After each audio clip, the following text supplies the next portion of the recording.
ወርቅ የሚሰጥ ወርቅ አድርጎ ያኖራል። የሆነ ብረት አልሸተተህም? ምን ነው አባዬ? እኔ እንኳን ስለ ወርቅ አላውቅም። አንተ ግን እንዴት ተሸወድክ? አታዋርደኝ ማለት አሁን አርቲፊሻል መሆኑን ባቅ ኖሮ ውሻ ይነስርበት አልነበረም? ለምን ትጨነቂያለሽ? ያው ነገ ምን እንደሚፈጠር አለማወቄ በጣም ያስጨንቀኛል። ያለው አማራጭ ከምትወጁ ሰው ጋር መኮብለል ነው። ያው እንግዲህ የምታረጁ ከአባትሽ ጋር ሳይሆን ከባልሽ ጋር ነው። ሌሎቹ እንኳን ለባልነት ለጉርብትናም አይሆኑ። ወንድ ልጅ ጀግና ቆፍጣና ሲሆን ነው እንደዚህ የሆነ ችግር ቢፈጠር ጥለውሽ ነው የሚፈረጥጡት። ሁሉም ነገር የጊዜ ጉዳይ ስለሆነ እኮ ነው። አንቺን በጊዜሽ የሚሆነውን ነገር አድርጊ። በኋላ ላይ የሚተርፍሽ ትዝታው ብቻ ነው። ተመስገን ኃይለኛ ነው፣ ግን ትሁትን ይወዳታል። ለሷም ጥሩ ነው። ለመሆኑ ልጁ ምን አለው? ወጣት ነው፣ ተስፋ አለው። እሺ ስራውስ? እሱን አልነገረንም። እናንተን አከብራለሁ፣ ልጅን ግን አልሰጣችሁ። እንዴ ይሄ ሁሉ ገንዘብ የከፈልኩት ለምን ነበር ታዲያ? ወርቄን ከሰበሰቡ በኋላ ሊሸፍቱ ነው እንዴ? ጀመር ስራህ ምንድነው ስንል አልነገርከንም። ዝም ብላችሁ በወር 2 ሚሊዮን 3 ሚሊዮን አትሉም እንዴ? ጥያቄ እኮ ነው። ጥያቄው ውስጥ ደግሞ መከልከል አለ። ቆይ እኔ ከማን አንሳለሁ? ትሰማለህ? ይሄ ቆርቆሮን ውሰድና እዛ ውሻ ሰርበት ውጣ። እኔ እኮ ማያ ከአባቴ ጋር በፍቅርና በሰላም ልመለስ ብዬ ነው እንጂ አባቴ ባይፈቅድም እኔ ታሙነኝ። እሺ አትልፋ። የኔ ሚስት ነው የምትሆነው። ያለቀለት ነገር ነው። ለምን አንተኝ የትኛው ነው? ተመስገን ጉልበተኛው የሚሸነፍ ከመሰለው ዱላ ነው የሚመዝ። ምንም እኮ ለመምታት አትመችም። በሰላም ወደ ሀገር ሄድ። ካልተቀበለች እንዳትረብሽ። ዛሬ ማታ እናንተ ቤት ሲጨፈር ነው የምታደረው። ያው ለአንተ ከሰጡኝ ነው። የመላኩ ወንድም የሜሪ አፍቃሪ የወደፊት ባል ማለት ነው። እንግዲህ ቲና አንተ ተናክሷት ነበረ።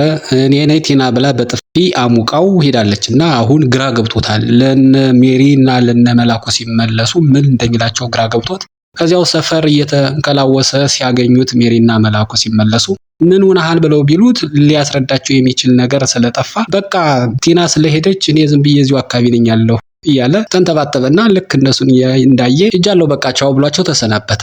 እንግዲህ ሜሪና መላኩ ምን እንደተፈጠረ አልገባቸውም። እሺ ብለው ወደ ቤት እየሄዱ ናቸው። በሌላ ወገን እንግዲህ ወይዘሮ ምህረት ወደ ገጠር ወደ ነትሁት ሀገር ሄዳ ከናባባ ጋራ ተከላክላለችና አሁን እንግዲህ ሁለቶች ባልና ሚስቶች የተለየ ፍቅር እየተካፈሉ ነውና በዚህ መሃል አሁን አባባ ሚስቱ ስለመጣች በጣም ደስተኛ ሆኗል እያለ ነገር ለማሳመር ሲሞክር አንተም ማግባ ተመስገን ትዳር ጥሩ ነው ስትለው እሱም ያው ትግል በዛበት እንጂ እኔ ነገርማ ለማግባት ተፈተፍ እያልሁ ነው አለ። እንግዲህ መታገል ነው፣ ታግሎ ያገኙት ነገር ነው ጥሩ። ስለዚህ ታገል መታገሉን አትጥላው ስትለው አረ በትግሉ ላይማ ምን እኔ ብቻ አባባም እየተሳተፈ ነው ብሎ ነገሩን ሞቅ ሲያደርገው አይ የኔን ጌታ እንኳን በዘመኑ ታግሎ አሸንፎ አግኝቶኛል፣ በዚህኛው በእናንተ ዘመን አታሳትፈው ስትለው እሺ ተቀብያለሁ፣ ትዕዛዞ ይከበራል ያለ ምንም መሸራረፍ እያለ ደስታ ፌሽታ የሆነ ነው በነትሁት ቤት። እንግዲህ ሌላ ደግሞ የትሁት እህት ማያ ይህንን ነገር ሁሉ ስታይ ለእህቴ ሽምግልናማ ዝም ብሎ መቆዘም የለም ከበሮ ይምጣና ሸብረብ ይወዳል ቤቱ እያለን እንጨፍራለን ብላ ህፃናቹን ሰብስባ እየጨፈረች ትገኛለች።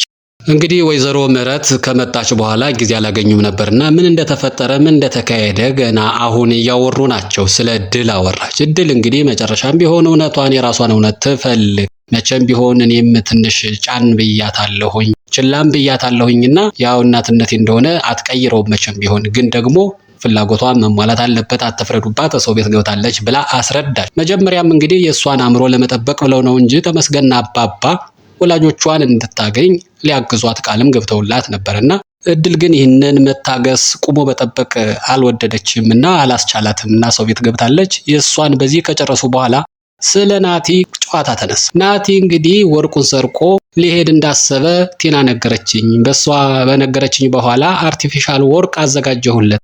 አርቲፊሻሉን ወርቅ አምጥቶ እዚህ ሲረጭ ነበር አሉ ብላ ጨዋታ ጀመረች። እንዲው በቃ እሱ ከቀን ቀን እንዴት ነው ይስ ነገር እኔ ያለ መኖሬን አውቆ ነው እንዴ ምናምን እያለ አባባ ለመናደር ሲሞክር እኔስ ሁሌ ሞኝ ሆናለሁ እንዴ ሰራሁለት አሎች ማዘሩ። እንግዲህ እነ ተመስገንም በዚህ ጨዋታ በጣም ገርሟቸው በቃ እኔን ለማሸነፍ ነው ሁሉም ያደርገው እያሉ ናቸውና አባባም አሁንም ጠንቀቅ በል ሊያሸንፍ ይችላል እያሉ። ተመስገን ግን ሽንፈት የሚለውን ቃል በቀልድም ቢሆን መስማት አልፈልግም ብሏል። ይህንን ጨዋታ በአጋጣሚ ማያ ትሰማለች። ማያ ይህንን ከሰማች በኋላ ሄዳ ለትሁት ነገረቻት። ያ ናቲ የሚባለው ግን ምን አይነት አጭቤ ነው? በነገራችን ላይ አባቴ የወርቅ ሀብል አሰረልኝ ብሎ ልጁን ለሱ ሊሰጠው እንደሚችል ግን ታውቂያለሽ እያለቻት ነውና ትሁት ደግሞ እየፈራች ነው። አያደርገውም እያለች ያደርገዋል ባክሽ እሱ ብዙ ነገር ነው አጨብርብሮ አስመስሎ የተናገረው። ለማንኛውም ከአንቺ እጅ ላይ ያለውም ወርቅ አይደለም ቆርቆሮ ነው ወቂው፣ ምናልባት ለመሸጥ ካሰብሽ እንዳትዋረጂ የኔ እህት ብላ ነገረቻት። ምን አለሽ ትሁት እንዴት አወቅሽ ብላ ስትጠይቃት በቃ አወቅሁኝ ትሁት ግን ደስ ነው ያላት፣ አልከፋትም። ለምን ሲባል ውድ ስጦታ ሰጥቶ ባላገባው እንደማላገባው እያወቁ ሸም ይዞኝ ነበር። አሁን ደስተኛ ሆኛለሁ። ግን ልጁ ምን ጉድ ነው? ለማንኛውም እንዳወቅሽበት እንዳያውቅ ሊጎዳሽ ይችላል ብላ ጨዋታ መጣች። በዚህን ጊዜ ምን እንዳያመጣ በድንጋይ ነው አናቱን ምለው ብላ ስትልና ታዲያ ያንን ረጅም ደጀኔን ስለምን አልመታሽውም ብላ ስትል ማያ ጨዋታ መጣች። እሱ እኮ ከሰማይ ላይ ወፍ በድንጋይ እንደመምታት ነው፣ ድንጋዩ ራሱ ይስተዋል፣ እንዴት አድርጌ ብላ ትንሽ እንደመጫወት ብለው አሁን በቃ ትሁት ቀለል ብሏታል።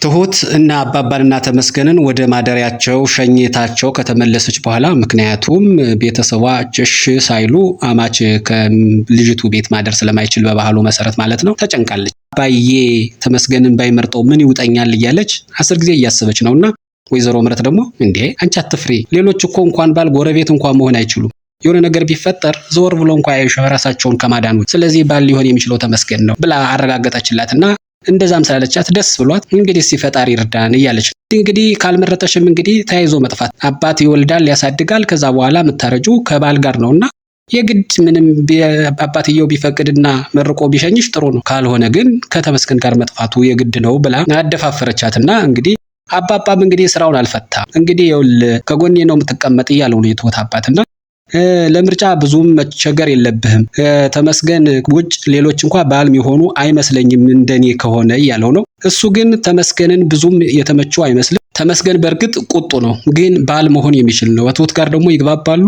እስካሁንም ደግሞ እንደሚወዳት ተረጋግጧል። ያኛውም ቢሆን ካወቃት በኋላ ነው ጥይት ሊተኩስ ያሰበውና እንግዲህ እንዳትሳሳት በምርጫ እያለው ነው። እንግዲህ እስኪ ሲደርስ እንወስናለን ብሏል የትሁት አባት። ከዛ በፊት ግን ማያ ዋናውን ነገር ሰርታለች። ሂዳ ሀብሉ ወርቅ እንዳልሆነ አርቲፊሻል እንደሆነ ያውም የተሰረቀ እንደሆነ ስትነግረው የትሁት አባት በጣም ተናዷል። የአርቲፊሻል መሆኑን አውቄ ቢሆን ውሼና ነበር አይደል ማስርበት፣ ቆይ እንታያለን ብሎ ፎክሯል።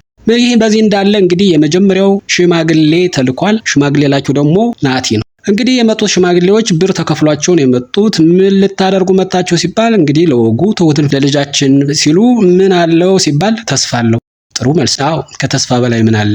ተስፋ አለው አሉት። እሺ ሊያኖራት የሚችልስ ገንዘብ ሲባል እኛን ከፍሎ እስከ መላከን ድረስ እሷን ለማኖር ብዙ የሚቸግረው አይመስለንም ብለው ሲሉ በሉ አይደለም እሱን እናንተ እርስ በርሳችሁ እንኳን የምትተዋወቁ አይመስለኝም፣ ለማንኛውም ልጃችንን አንሰጥም ብሏል የትሁት አባት። እነሱም ምንም ያሉት ነገር የለም፣ አመስግነው ተመልሰው ናቲ አባትየው አልፈቀዱም ብለው ሽማግሌዎች ሲነግሩት እንዴት ተደርጎ ለእናንተ ከፍዬ ለሱ ወርቅ አዘንቤበት እንዴት ነው እምቢ ያለ ብሎ ፎከረ። እንግዲህ ምን እናውቃለን፣ የሚያውቁ ሁሉ አይመስለኝ። መጀመሪያ ሙሉ መረጃ ስጠን ብንልህ እምቢ አልክ። ምንድነው ስራ፣ የት ነው ገቢ፣ የት ነው የምትኖረው ምናምን የሚለውን ነገር በሙሉ መረጃ እንድሰጠን ጠይቀን ነበረ።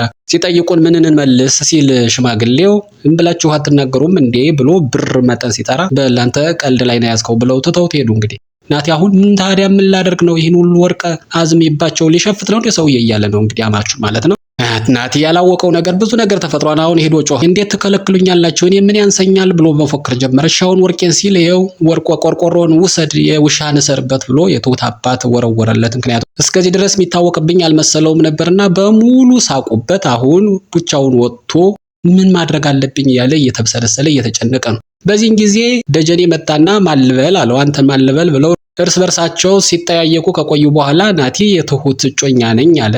አንተ ነህ እንዴ ሌላኛው ብሎ ሲለው አዎ እኔ ነኝ፣ ግን አንተ ደግሞ ማነህ ሲለው እኔ ነኝ እዚህ እየጠበቅኋት ያለሁ ብሎ ሲል አንተ ነህ እንዴ ሽማግሌዎችን ልከህ እምቢ ከተባልክ ምንም አይነት ችግር እንድትፈጥር አልፈልግም፣ ወደ መጣበት ተመለስ ሲለው ባልመለስስ የሚል 1-2 ተባባሉ። ተመስገንን አስመልክቶም 1-2 ቃላት ተለዋውጠዋል።